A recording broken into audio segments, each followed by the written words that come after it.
Maybe you don't have a community of believers to belong to. I don't think that everybody who's here this morning is obviously a member of First Baptist Church. I don't even think that everybody who's here this morning is a regular attender.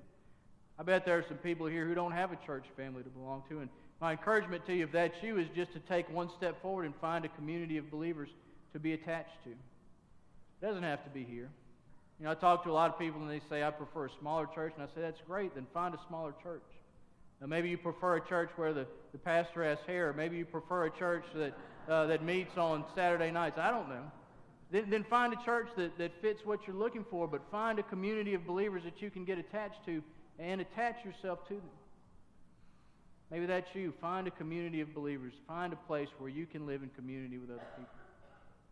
Maybe you're somebody who's a regular attender here and you just haven't taken the step of membership. Well, then take the step of membership. You know, membership is about commitment, and you say, well, I'm afraid to commit myself to something. Well, don't be. Don't be. This isn't a perfect church, but I think it's okay. At least it's a place where we can live together as a community of believers trying to move forward with encouragement and motivation and reminding each other. So take the step and become a member. Raise the commitment level a little bit. Yes, there will be expectations.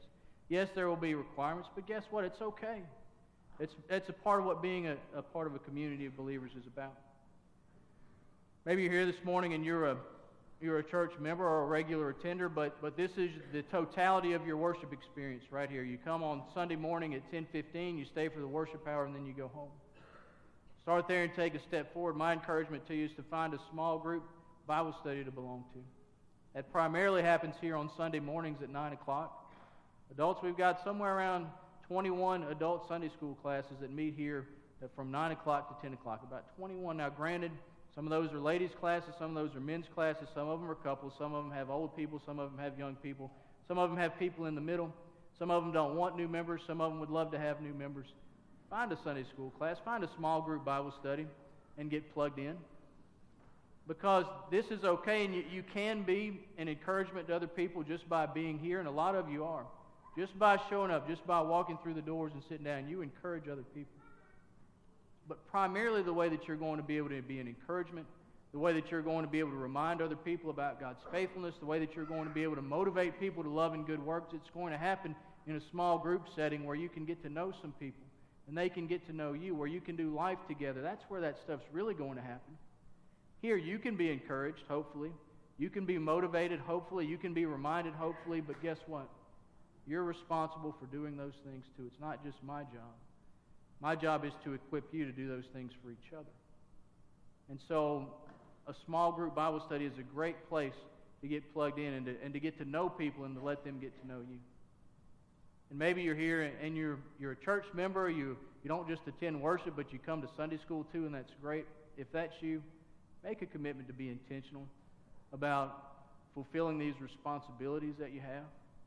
Don't just consider yourself. Don't just consider, hey, is this something I like? Is this something I want? Is this something that makes me happy? But consider your fellow community members. Look for opportunities to remind somebody, hey, the one who promised, he's faithful. Look for opportunities to motivate a fellow believer to love and good works. Look for opportunities to be an encouragement. Write a note, make a phone call, make a visit. Just say, hey, I'm praying for you. I love you. Be intentional about fulfilling your responsibilities.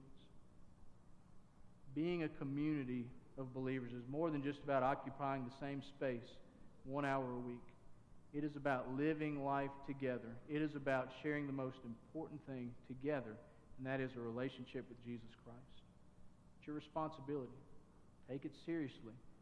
And over the course of the year, we can continue to build a sense of community here based on God's Word and based on ministering and serving one another. So we're going to pray in a second, and we'll have our hymn of invitation. And maybe God's speaking to you this morning. Maybe He's giving you something specific to do in response to this. I hope He is. Maybe it's about